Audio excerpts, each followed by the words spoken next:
बुरी लग रही है तो अभी आरती कर दूं। बोलो एक बार महामंत्र बोलो, हरे कृष्ण हरे कृष्ण हरे कृष्ण हरे कृष्ण कृष्ण कृष्ण कृष्ण कृष्ण हरे हरे हरे हरे हरे राम हरे राम हरे राम हरे राम राम राम राम राम हरे हरे हरे हरे। सब बोलो फिर से, जिसके याद हो गया हो तो पानी पी लूंगा, गला सूख जाता है बोलते हुए। हरे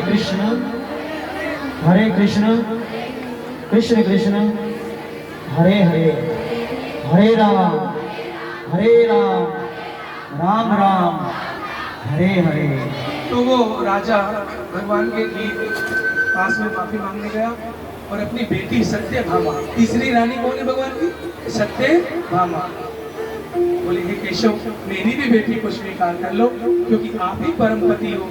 शंकर जी से पूछो ना, शंकर जी कहते हैं मेरे भी पति कृष्ण है। ब्रह्मा जी से पूछो तो ब्रह्मा जी के मेरे भी पति, यानी कि पत्नियों के तो पति हैं ही कृष्ण। पतियों के पति भी कौन है? बोलो राधे राधे।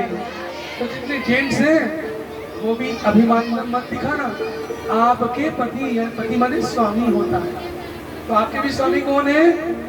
गोपाल जी। जरा गोपाल का नाम तो ले लो जोर से भाई लोग, आप भी ले लो जरा जोर से गोपाल का नाम। बहुत बहुत धन्यवाद। तो तीसरा विवाह सत्यभामा के साथ में। चौथा विवाह इंद्रप्रस्थ। दिल्ली का पहला नाम क्या है? दिल्ली का पहला नाम है इंद्रप्रस्थ। भगवान अर्जुन के साथ यमुना किनारे, दिल्ली में यमुना बहती है ना, यमुना किनारे घूम रहे थे तो एक पेड़ के नीचे एक लड़की, एक नारी तपस्या कर रही थी। कृष्णाय वासुदेवाय कृष्णाय वासुदेवाय हरे परमात्मने प्रणत कलेश नाशाय गोविंदाय नमो नमः। ये मंत्र आप रख लो, कहीं भी संकट नहीं आएगा आपको। कृष्ण, फिर से बोलो, कृष्णाय वासुदेवाय हरे परमात्मने प्रणत कलेश नाशाय गोविंदाय नमो नमः। श्री कृष्ण की भक्ति इसलिए भी करनी चाहिए। हमारे वृंदावन की एक भक्तानी की बात याद आ गई। वो संसार के मोह माया से छोड़ करके वृंदावन में आ गई, यमुना किनारे एक झोपड़ी बनाई। उस समय दूसरे धर्म वालों का राज था। सुबह 4 बजे उठ करके यमुना नहाती थी, एक मटका भर के लाती थी और ला करके गोपाल जी को स्नान करती, भजन करती, जो कुछ बनाती वो भगवान को भोग लगा खाती। ऐसे उसको कई साल हो गए।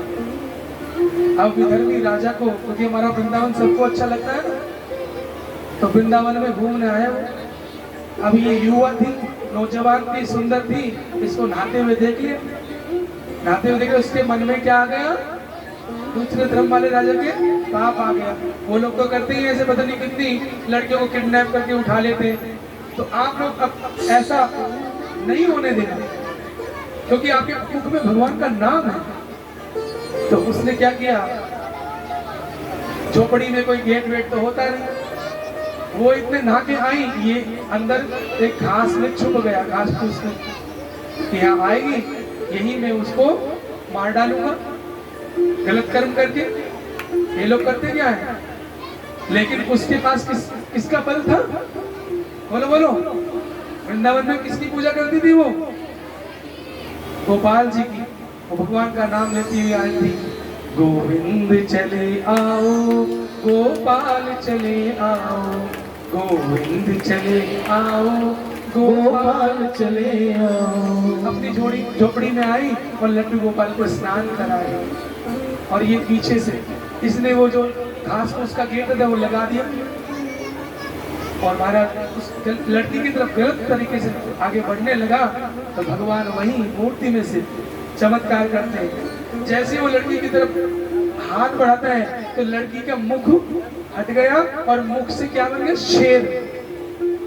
शेर वो डर गया, पीछे जाके गिरा। बोले ये क्या हो रहा है? इसको कहते हैं कृष्ण भक्ति। भगवान अपने भक्त की इज्जत बचाते हैं, भगवान अपने भक्त को बल देते हैं। प्रहलाद ध्रुव, मीना, ये सब उदाहरण है। इसलिए माता बहनों, आप धन्यवाद की पात्र हो जो भागवत सुन रही हो, भागवत सुन के गोपाल जी की सेवा कर रहे हो। ऐसे ही करते जाना, एक दिन वो दूर नहीं जब आपके रूप में आप होंगी और गोपाल जी प्रकट हो जाएंगे।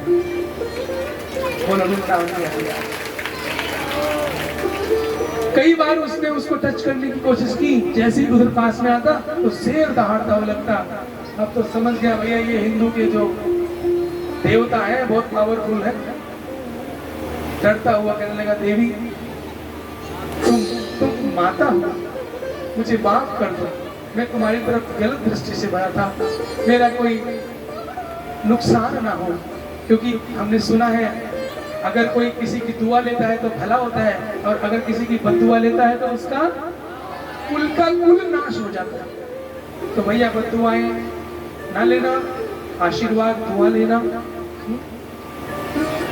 तो ऐसे ऐसे चमत्कार होते हैं। भगवान का चौथा विवाह यमुना किनारे बैठी हुई लड़की जब करी थी, भगवान ने कहा, अर्जुन जाओ उस कन्या से पूछ के आओ यहाँ तपस्या क्यों कर रही है। कोई और नहीं थी, उनका नाम था कालिंदी। क्या नाम था? तो कालिंदी बोल रही है अर्जुन से, आप लोग बोलोगे? हाथ जोड़ो। अहम देवस्य सवितुर दुहिता पतिमिच्छति विष्णुं वरेण्यं वरदं तपः परममास्थितः। क्या कह रही है कन्या? बोले मैं सूर्य नारायण की पुत्री हूँ। कौन थी वो? हाँ, कभी आप समझ लो लल्लू पंजू नारी नहीं थी वहाँ, भगवान की पत्नी कोई ऐसी नहीं बन सकता। सूर्य नारायण की बेटी तपस्या कर रही है। ओ कन्हैया, हे नारायण, हे भगवत, मैं आपकी हूँ, आप ही मुझे स्वीकार करो और मैं यहाँ भगवान नारायण की दासी बनना चाहती हूँ। बोले देवी तुम्हारा कल्याण हो, नारायण तो यही भी आए, हम लोग आए। तो भगवान वहाँ आए और भगवान ने अपनी इस चौथी शक्ति को स्वीकार किया। नाम था कालिंदी। बोलो कालिंदी वल्लभ भगवान की जय हो।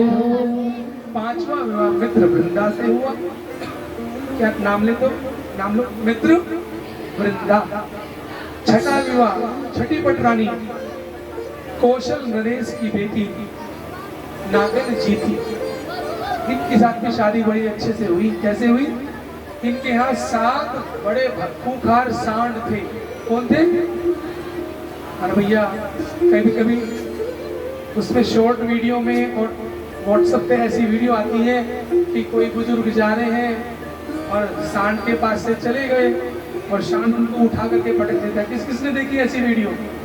देखो मैं झूठ नहीं बोलता, बोलो राधे राधे। तो आप लोग सावधान रहे ना, क्योंकि उसको पता नहीं कैसे इसे हिलाना। एक बार क्या हुआ, गुरुजी ने कहा गाय की सेवा बोलो बोलो करनी। तो एक 60 साल की अम्मा गाय की सेवा में जा रही थी। कल गुरुजी ने बोला, अब भैया वो ऐसी तो वहाँ गई पास में रोटी लेकर के, गाय को गुड़ रोटी देनी चाहिए। तो गैया ने एक घुमा करके जो सींग घुमाया, 6 महीने के लिए एडमिट हो गई। हाँ, पैर की हड्डी टूट गई। तो गुरुजी आए, बोले माता ये दशा तुम्हारी कौन से कुसंग से हुई है? क्या बोले? ये दशा तुम्हारी कौन से कुसंग से? बोले महाराज जी मेरी कुसंग से नहीं, मेरी सत्संग से दशा हुई। आप ही कह रहे थे गायों की सेवा करनी चाहिए। तो क्या गुरुजी ऐसे कह रहे हैं कि जाकर के गले मिलो? अरे पहले गाय माता का नेचर स्वभाव तो देखो कि मरखड़ी तो नहीं। आप लोग मरखड़ी के पास जाओगे तो क्या होगा? एक टक्कर लगेगी। तो क्या रोटी देते हुए ये भी चेक कर लो कि ये सांड मारता तो नहीं तो कभी राधा माधव आया था, हमारा तो घुटना ही टूट गया, सांड को रोटी दे रहे थे। तो दोस्त तुम हमारे पे लगा दोगे? तो दोस्त किसका है? भक्ति में ज्ञान भी जरूरी है। समझदारी से भक्ति करो, बुद्धू मत बनो। भक्त को कोई ठग ना सके, भक्त वो है। आपको कोई दुनिया में आज के बाद बोलो बोलो ठग न सके। हाँ बोलो जय श्री कृष्ण। जय श्री कृष्ण। सोचो समझो लेकिन दिल में थोड़ी करुणा जरूर रखना, क्योंकि दया धर्म का मूल है और पाप मूल अभिमान। तुलसी दया न छोड़िए जब तक घट में प्राण। सियावर रामचंद्र की। जय। तो 7 खूंखार शान बैल और वहां के राजा ने अपनी बेटी के लिए स्वयंवर रचा। कोई माइकलाल भारत में ऐसा हो जो इन बैलों को नाथ दे, नकेल डाल दे, तो मैं अपनी बेटी कन्या और अपना राज्य उसे दे दूंगा। तो सारे राजा लोग आने लगे, कोई घुटना तुड़वा के जा रहा है, कोई रीढ़ की हड्डी तुड़वा के जा रहा है, कोई अपना थोपड़ा ही तुड़वा के जा रहा है, लेकिन साथ को एक बार भी कोई भी नाथ बोलो बोलो कोई नकेल नहीं डाल सका। अब नारद जी तो प्रचार मंत्री है, इस देश से उस देश में घूमते रहते, उन्हें उड़ने की शक्ति आती है। तो नारद जी ने देखा है तमाशा, ओहो ये बैल है और ये बिटिया है। मैं तो अपने कन्हैया के पास जा रहा। बोले कन्हैया आपकी कितनी हो चुकी? बोले 5 हो चुकी है साहब। बोले छठी करोगे? बोले हाँ कर लेंगे भैया, अगर कोई सुयोग्य हो तो। बोले चलो तो भी मेरे साथ। हाँ और ला करके वहाँ कन्हैया को खड़ा कर दिया। मेरे कन्हैया ने देखो, मैंने मेरी आदत आप भी अपना लेना, जब भी भगवान का नाम लो तो क्या बोलोगे? मेरे कन्हैया ने एक रस्सी उठाई और एक ही रस्सी में 7 के 7 पैर नाद करके दोनों रस्सी पकड़ ली। खाली एक ही रस्सी है, 7 में नहीं।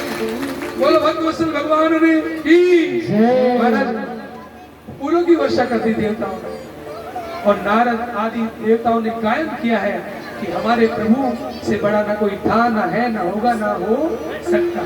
तो इसलिए श्री कृष्ण को प्यार करो, वे पावरफुल है, आपकी रक्षा करेंगे।